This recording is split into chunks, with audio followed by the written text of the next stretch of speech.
밤새 편안히 주무셨습니까? JTBC 아침 뉴스입니다. 오늘은 가끔 구름이 많겠습니다. 현재 기온은 전주가 영하 0.2도, 익산이 영하 1.4도, 무주는 영하 4.2도로 어제 아침과 비교해서 1, 2도가량이 낮습니다. 낮부터는 따뜻한 남서풍이 불어오면서 기온이 오르겠습니다. 전주와 익산이 9도, 무주, 진안 6도로 평년 기온을 웃돌며 온화하겠습니다. 미세먼지의 농도는 보통 수준을 유지하겠습니다. 당분간 큰 추위 없이 대체로 맑은 날씨가 계속되겠습니다.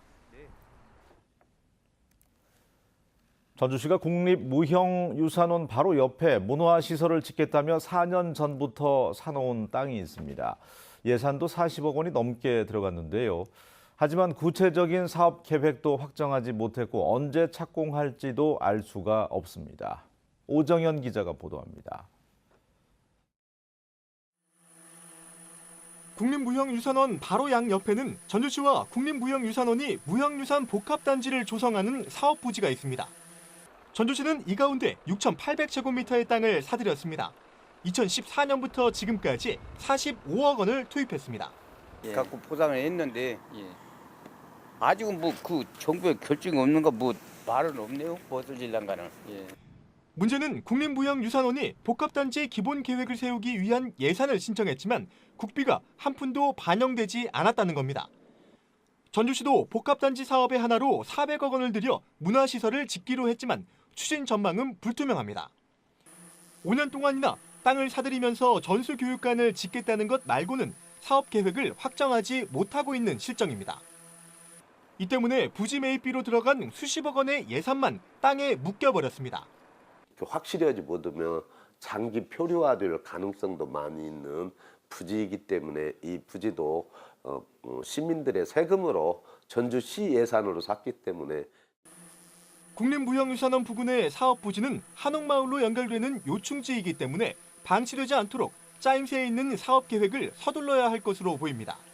JTBC 뉴스 오정현입니다. 도내 대표적인 자사고지요. 상산고의 신입생 모집 경쟁률이 역대 최저치를 기록했습니다. 올해 처음으로 동시 선발 제도가 도입이 됐고 여기에 정부와 전북교육청의 자사고의 일반고 전환 방침도 영향을 미친 것으로 분석됩니다.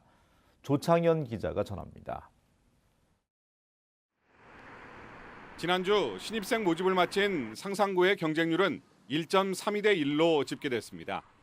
350명 모집에 480명이 지원해 역대 가장 낮은 경쟁률을 기록했습니다. 도내 자사고 가운데 유일하게 전국 단위 모집인데도 2015년 이후 모집 경쟁률이 꾸준히 하락하고 있습니다. 전라북도 같은 경우는 자기가 원하는 학교를 절대 못 가거든. 상산고 떨어지면 전고도 못 가는데 하고 고민을 많이 하겠죠. 특히 남학생의 경우가 그런 것 같아요. 도 단위 모집인 익산 남성고와 군산 중앙고는 오는 20일 신입생 모집을 마감합니다. 하지만 지난해에 이어 올해도 정원을 채우기는 힘들 것으로 전망됩니다. 자사고가 신입생 모집에 어려움을 겪고 있는 것은 정부 정책과 맞물려 있습니다. 자사고 폐지는 대통령 공약이었고 김승환 교육감도 기회의 평등을 주장하며 적극 나서고 있습니다. 교육부는 공약 이행을 위해 일반적으로 3월에 시작하던 자사고 재지정 평가를 내년부터는 1월로 앞당길 것을 주문했습니다. 전북교육청도 자사고 재지정 기준 점수를 80점으로 올리고 평가 지표도 깐깐하게 적용해 자사고의 일반고 전환을 유도할 방침입니다. 부모의 경제적 차이, 빈부격차가 교육의 불평등으로 계속 이어지고 있습니다. 자사고의 일반고의 전환은 이 불평등의 고리를 하나 차단하는 데 커다란 의미가 있습니다. 도내 세 곳의 자사고 가운데 상산고는 내년에, 남성고와 중앙고는 내후년에 재지정 평가를 앞두고 있어 어떤 결과가 나올지 주목됩니다. JTBC 뉴스 조창현입니다. 새해 새만금 사업 예산이 사업이 시작되고 처음으로 1조 원을 넘었습니다. 하지만 그 속을 들여다보면 무작정 반길 수만은 없습니다. 핵심이라고 할 수 있는 공항과 신항만 예산이 기대에 미치지 못하기 때문입니다. 새만금 사업이 100대 국정과제가 맞는 건지 의문이 나오고 있습니다. 권대성 기자입니다. 새 새만금 사업 예산은 1조 1,186억 원. 전라북도와 정치권은 올해보다 25% 늘면서 처음으로 한 해 1조 원이 넘는 점에 의미를 뒀습니다. 9천억을 2천억이 올라가는 1조 1천억까지 만들어서 우리 새만금이 이제 크게 속도를 낼 수 있다는 그거가 굉장히 큰 의미를 부여하고 있습니다. 하지만 애초 전라북도가 요구했던 1조 4천억 원에 비하면 80% 수준에 불과합니다. 특히 내부 도로망과 함께 핵심 기반 시설인 신항만 1단계 부두 설계비 31억 원이 제외됐습니다. 2,500억 원의 민간 자본 유치가 힘든 만큼 정부의 직접 투자 사업으로 바꾸는 일이 늦어지게 된 셈입니다. 2023년까지 새만금에 바닷길을 여는 1단계 신항만 완공이 쉽지 않게 된 겁니다. 해수부에서도 같이 의지가 확고하고요. 또 저희들하고도 공감을 같이 했지만 이제 예산을 다루는 그 기재부가 아직 절차상 이런 것들이 이행되지 않다 보니까 그 부분에서 서로 이렇게 좀 이견이 있어서. 신공항 역시 조기 완공에 필수적인 기본계획 수립비가 따로 반영되지 않고 절차를 이유로 예비비에 반영됐을 뿐입니다.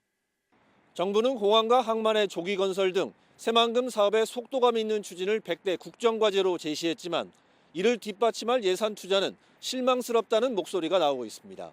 JTB 뉴스 권대성입니다. 지난 주말 원내 5당이 연동형 비례대표제 도입을 논의하기로 합의했습니다. 이 총선이 1년 4개월밖에 남지 않은 상황에서 전북 정가에도 적지 않은 영향이 예상되고 있습니다. 이승환 기자입니다. 다양한 변수가 있지만 의원 정수가 10%가량 확대된다고 가정하면 300석인 국회의석은 330석 정도가 됩니다. 이럴 경우 도내 지역구는 10석에서 8석 정도로 줄고 비례대표로 서너 석을 추가 선출하는 형태가 예상됩니다. 민주당이 독주해온 지역 정치 구도가 깨지고 정치적 지분이 큰 민주평화당과 바른미래당, 정의당이 공존하는 다당제가 안착할 수 있게 되는 겁니다. 지역적 한계가 있지만 선의 경쟁을 통해서 예산 확보라든지 현안 사업을 해결해 나가는 데서 훨씬 큰 힘을 발휘했다는 걸 이미 짧은 기간이지만 겪은 적이 있다고 봅니다. 하지만 아직 가야 할 길은 멀어 보입니다. 연동형 비례제가 실효를 거두려면 의석을 최소한 30석에서 60석은 늘려야 하지만 반감이 큰 국민들을 어떻게 설득할지가 관건입니다. 민주당은 여전히 소극적이고 자유한국당은 여야 합의 불과 이틀 만에 언제 그랬냐는 듯 다른 목소리를 내는 것도 부담입니다. 집권 여당이 여전히 소극적이고 회피적입니다. 이대로 시간을 끌어갈 가능성이 있기 때문에 이것을 차단하기 위해서도. 하지만 야3당은 여야가 모두 합의한 만큼 앞으로 내디딘 발걸음을 되돌리기는 어려울 것으로 보고 있습니다. 선거제도 개혁 논의가 비로소 출발선에 섰습니다. 총선이 1년 반도 채 남지 않은 상황에서 전라북도의 정치 지형에도 적지 않은 변화가 예상됩니다. JTB 뉴스 이승환입니다. 호남 평야의 젖줄인 만경강을 역사와 문화가 살아 숨쉬는 공간으로 만들기 위한 작업이 본격적으로 시작됩니다. 송창용 기자가 보도합니다. 기러기가 쉬어가는 백사장을 볼 수 있다는 비비정. 아래로는 소금을 실은 배들이 오갔다는 만경강이 흐르고 있습니다. 예로부터 완산 8경 중의 하나로 불립니다. 바로 옆에는 일제강점기 호남 평야 쌀 수탈의 아픈 역사를 간직하고 있는 만경강 철교가 있습니다. 지금은 전라북도 등록문화재로 지정돼 있습니다. 만경강의 생태를 보존하고 강을 역사와 문화가 살아 숨쉬는 공간으로 만들기 위한 작업이 본격 시작됩니다. 익산지방 국토관리청과 전주시, 익산시, 군산시 등 5개 시군이 만경강 유역 협의회와 실무위원회를 함께 구성했습니다. 실무위원회를 중심으로 해서 다양한 의견을 수렴을 해서 여기 계신 위원회를 통해서 협의회를 통해서 최종적으로 저희들이 사업을 추진하겠습니다.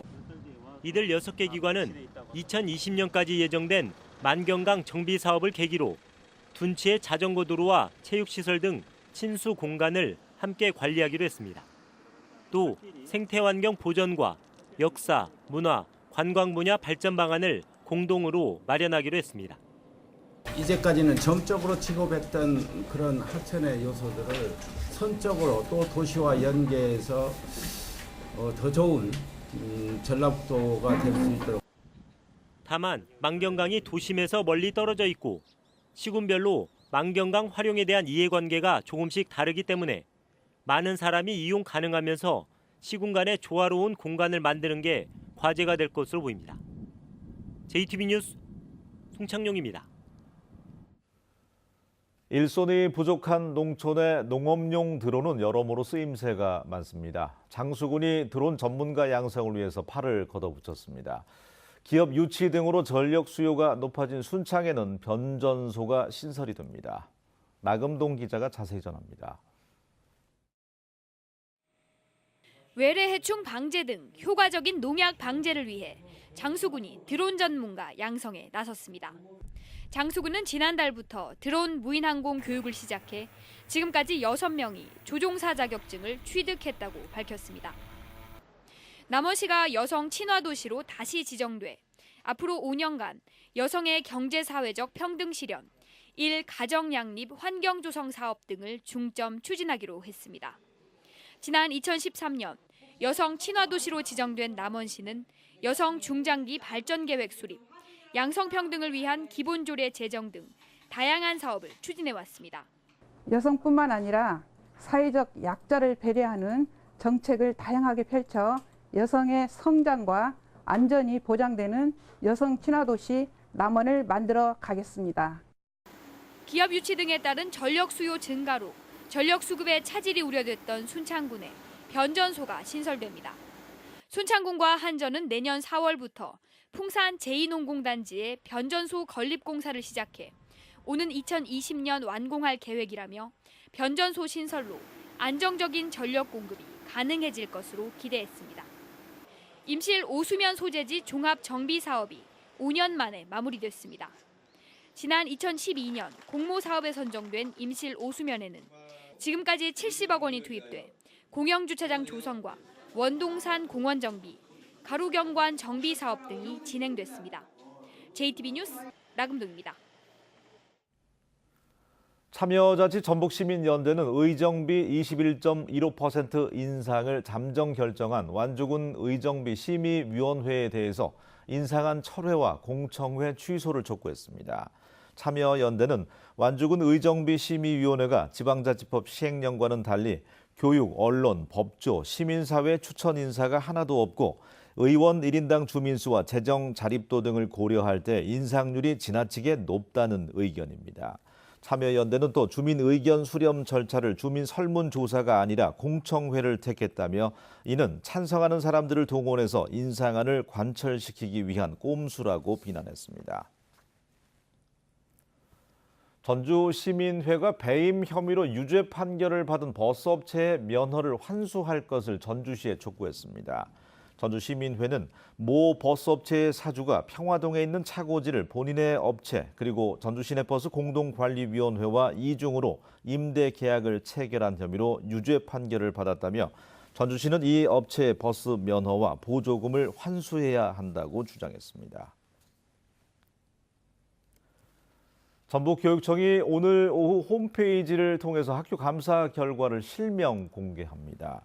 감사 결과는 지난 2015년부터 도내 760여 개 초중고등학교를 대상으로 실시한 것이며 학교 실명과 지적사항이 포함될 예정입니다.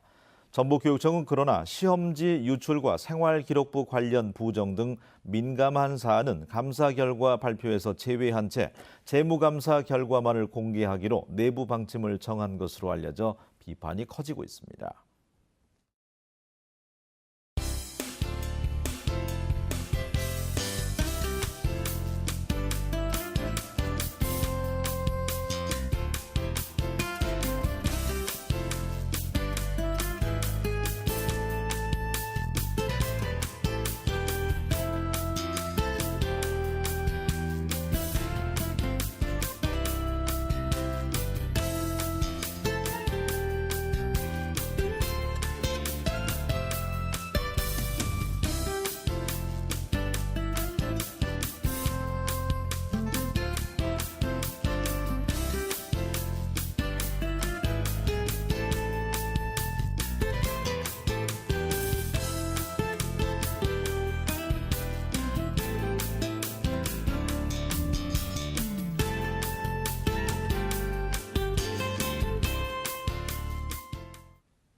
뉴스를 마칩니다. 활기찬 하루 보내시기 바랍니다. 고맙습니다.